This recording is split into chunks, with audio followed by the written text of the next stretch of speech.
Ah!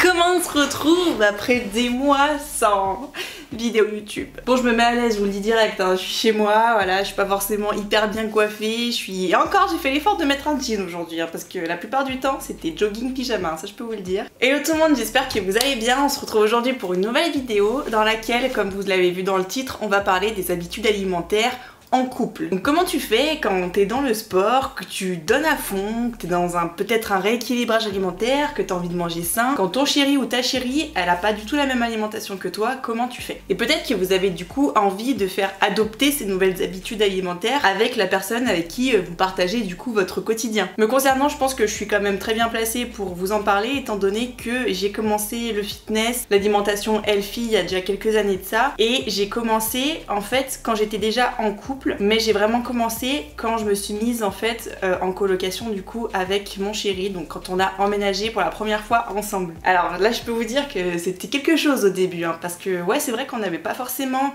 la même alimentation de base. Donc si jamais vous le saviez pas déjà, j'avais de base pas du tout une très bonne alimentation et j'ai vite changé ça. Je vous en parle dans ma vidéo sur mes 20 conseils en alimentation. Faut savoir qu'à l'époque moi je mangeais, je me souviens quand j'étais à la fac, dans ma petite chambre étudiante, je prenais des cordons bleus, des nuggets, je faisais des trucs genre vraiment le plus simple possible à faire parce que j'avais pas forcément de four, j'avais une toute petite chambre étudiante, voilà il y avait la cuisine commune et du coup on pouvait juste genre faire des choses à la poêle tu vois, ou les casseroles, genre les pâtes, les trucs comme ça et tout. Et en fait j'avais vu une diététicienne donc du coup vers la fin de mes études à la fac et j'étais toujours du coup dans ma chambre étudiante et elle m'a appris à me rééquilibrer, me redonner des bonnes habitudes saines. Donc moi après je me documentais aussi énormément sur YouTube, sur Google, je lisais beaucoup de choses sur l'alimentation, sur comment remplacer peut-être certains aliments, etc. Moi j'étais très sucrée et c'est incroyable comme aujourd'hui ça a complètement changé. Enfin vraiment quand je regarde maintenant ce que j'ai dans mes placards et ce qui me fait plaisir de manger, bah, c'est clairement pas du tout ce qui est sucré en fait maintenant. Enfin bref, je continue un petit peu de vous raconter ma vie parce qu'on est là, on papote, on est entre nous. Je me mets à l'aise hein, parce que je suis chez moi. En fait moi j'ai vraiment 3 mots pour ça à vous dire qui sont super importants. Ouverture, respect, flexibilité. Ces 3 mots là je veux vraiment que vous les gardiez en tête parce que c'est super important quand vous êtes en colocation avec quelqu'un. On n'a pas forcément tous la même alimentation, on n'a pas tous grandi dans les mêmes conditions en fait. Nos familles elles font pas forcément les mêmes choses, on n'a pas les mêmes goûts, etc. Déjà la première chose qui est vraiment super importante, c'est n'imposez pas vos règles. Quand on vit ensemble, on doit accepter la philosophie de l'autre. Par exemple, si votre chéri adore le Nutella, laissez-le ou laissez-la acheter son pot de Nutella. Moi par exemple, je mange vraiment très sainement, mais vraiment très sainement. Mais par exemple, je prends toujours de l'huile de tournesol pour faire mes sauces de salade. Pourtant, il y a 50 000 manières de faire des sauces de salade plus healthy, mais j'ai beau en avoir testé 49 999, je reviens toujours vers la même, celle avec l'huile de tournesol. Voilà. Je pense que c'est quelque chose qui me rappelle mon enfance en fait parce que ma mère m'a toujours fait des sauces de salade avec de l'huile de tournesol et j'ai toujours adoré ça. C'est beau être un aliment qui n'est pas forcément le plus sain du monde et qu'on peut très bien remplacer par plein d'autres choses. Et ben moi c'est mon péché mignon. Voilà, du coup je fais toujours mes sauces de salade avec de l'huile de tournesol. On peut jamais trop tout remplacer, on peut pas avoir une alimentation 100% healthy chez personne, chez vous, chez moi, chez lui, chez elle, c'est pas possible. Ou si c'est peut-être possible, mais c'est pas très drôle. Ne dites pas à votre chéri ou votre chérie n'achète pas ça. Parce que moi je n'en mange pas. Faut vraiment de base en fait faire un travail sur soi-même. Moi à la base c'est vrai que j'achetais du Nutella, j'achetais des muffins déjà, tu sais tout préparé, les trucs qui font autant de calories qu'une glace. Qu'est-ce que j'achetais? Plein de biscuits, du chocolat, mais tu sais le chocolat bien Nestlé, bien roulé avec plein de beurre, plein de trucs dedans et tout, chocolat blanc, tout. Je vous avais tout montré dans ma vidéo précédente. Et en fait c'est vraiment à force de faire un travail sur moi-même, à force de me documenter etc que oui j'ai changé mes habitudes alimentaires. Pour autant c'est vrai que moi je l'ai fait petit à petit quand j'étais toute seule et également quand j'étais avec mon chéri, en couple avec lui, en colocation avec lui. Donc quelque part oui j'avais un peu cette notion de craquage parce que lui il adore le fromage, un pur français que tu es, tu sais. Et ben il adore le fromage et moi c'est vrai que c'est mon péché mignon le fromage et quand je commence j'ai vraiment du mal à m'arrêter en fait. Ça c'est vraiment un truc à la base, quand je suis toute seule je n'achète pas de fromage parce que j'avais l'impression que j'allais craquer. Et en fait je me suis dit tu sais quoi, tant pis c'est pas grave, je vais acheter son fromage. Je vais acheter les fromages, on avait un peu de chance parce que c'était les fromages qui me plaisaient le moins entre guillemets.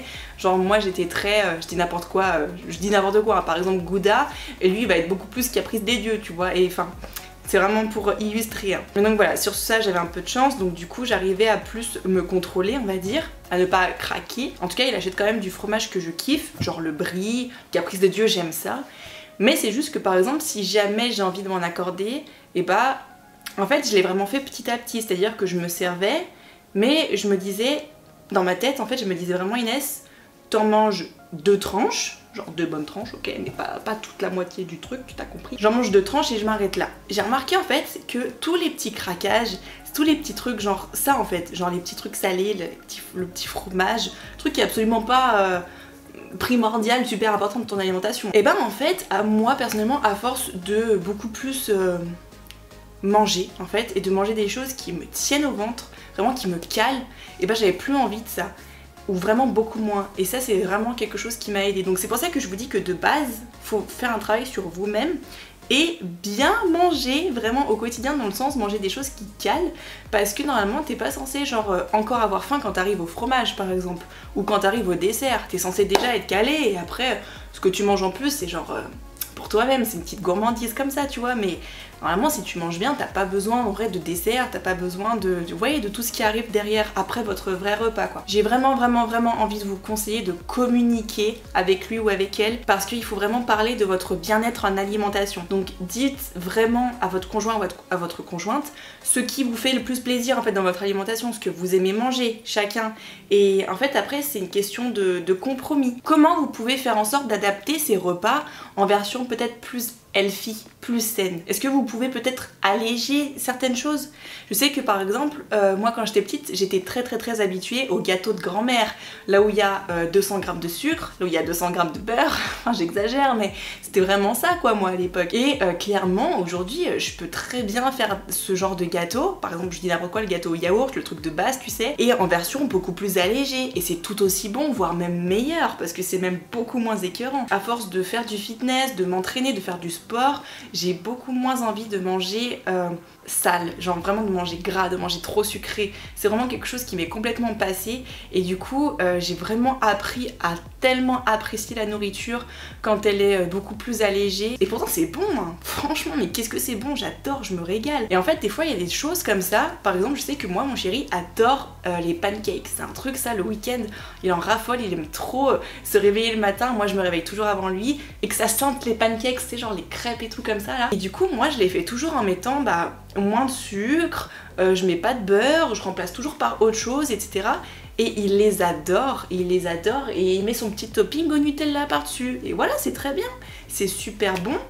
Et comme ça tout le monde est content. Moi je suis contente parce que j'ai mes petits pancakes version healthy, et je mets mon petit topping à moi par-dessus, genre je sais pas, du beurre de cacahuète, ou de la confiture peut-être que j'ai faite moi-même, ou quoi que ce soit. Et lui, il a son Nutella, mais en même temps il a des pancakes que j'ai fait. Et comme ça j'ai pas besoin de faire 2 recettes différentes.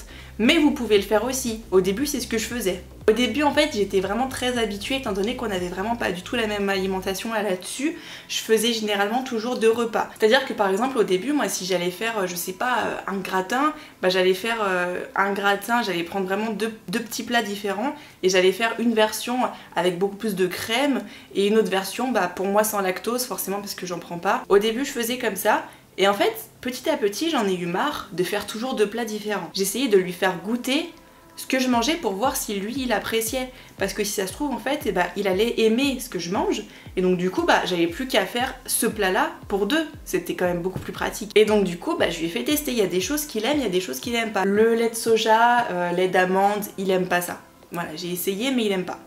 Donc après, ça par contre, ça passe très bien dans des gâteaux, parce que tu sens pas le goût. Tu sens pas, c'est juste pour la texture en fait que tu utilises ça dans les gâteaux, dans les pancakes, dans les trucs comme ça. Donc nous après par exemple si on avait envie de faire des escalopes à la crème, et bien moi en fait je prends plus de crème, je prends de la crème soja. Parce que tout simplement elle est déjà sans lactose, elle est moins grasse, et voilà vraiment je préfère largement, ça me ballonne pas du tout, c'est vraiment quelque chose que mon corps privilégie vraiment. Donc du coup un jour je lui ai dit, est-ce que ça te tente de goûter, je te fais une version, je te fais goûter mon escalope avec ma crème, tu goûtes, tu me dis si t'aimes. Et du coup c'est ce que j'ai fait, et il a kiffé. Donc du coup je me suis dit nickel. Et en fait à force de faire, par exemple ma quiche au thon, si jamais vous l'avez pas vu, j'ai mis la recette sur mon IGTV, sur Instagram si jamais vous ne me suivez pas encore. La quiche au thon, voilà, c'est de la crème soja que je mets dedans, et il adore. il adore ma quiche. Donc en fait, vous voyez, c'est vraiment en testant petit à petit que vous vous rendez compte que finalement, ce que vous mangez, peut-être que lui ou elle apprécie en fait.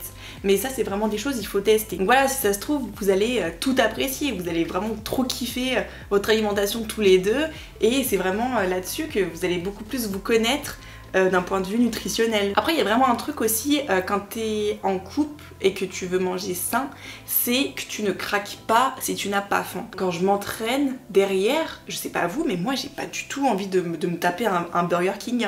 Hein. Moi clairement, une fois que j'ai fait mon sport, que j'ai fait travailler mes abdos, que tu sais que vraiment tu te sens bien quoi.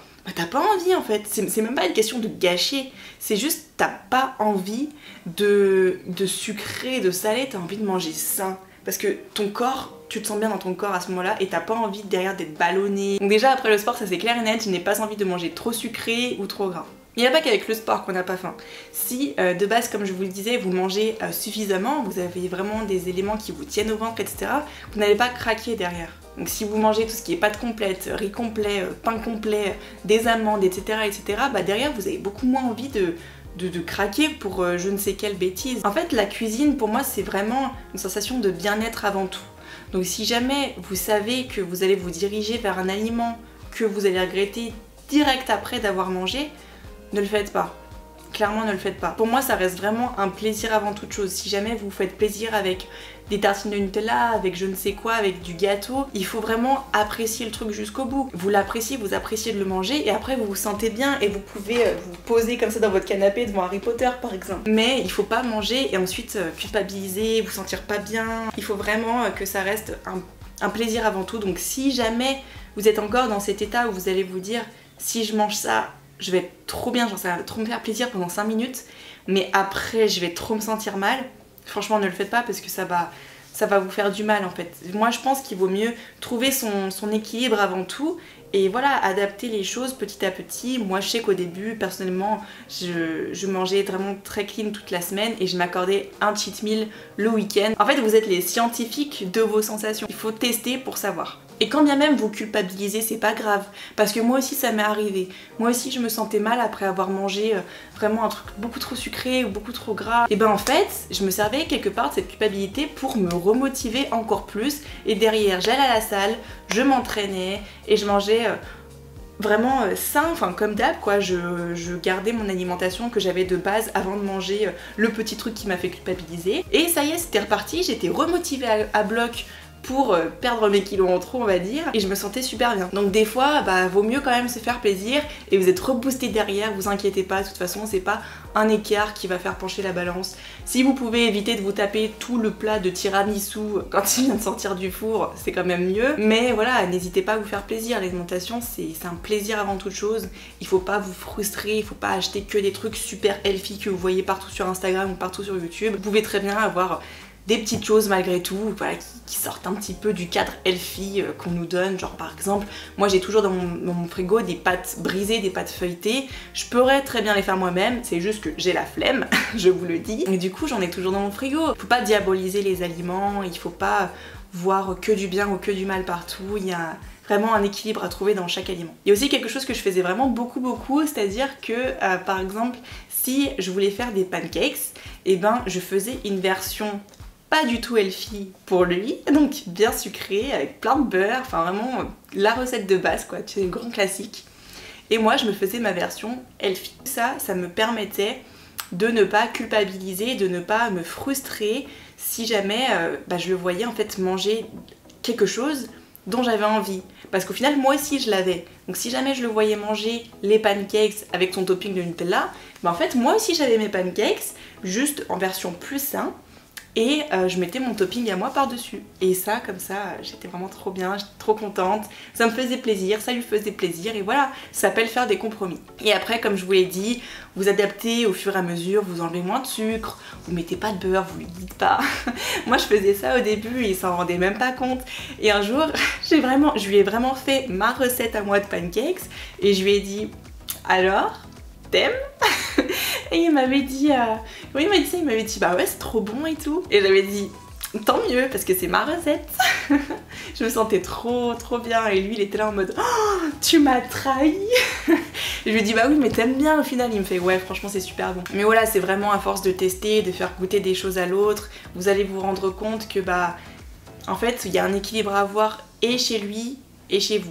Et chez elle et chez vous, si vous êtes un garçon et que vous regardez cette vidéo. Donc voilà, lui finalement il va peut-être aimer, bah, comme moi, il a aimé la crème de soja, il aime avoir moins de sucre et moins de beurre dans ses pancakes, et pour autant, bah, ça m'empêche pas des fois de faire des gaufres avec du beurre, d'en manger, c'est vraiment un équilibre à avoir et c'est des compromis à faire. Ah oui, il y a aussi une dernière chose que je voulais vous dire, c'est que c'est moi qui fais les courses. Donc ça c'est une chose importante je pense. Bon alors déjà quand c'est lui, il oublie la moitié des courses, mais alors ça c'est une autre chose. Si c'est vous qui faites les courses, que vous êtes plus du coup dans un esprit de manger sain, en fait vous avez plus le contrôle de ce que vous achetez. Vous n'êtes pas par exemple obligé de prendre 3 pots de Nutella.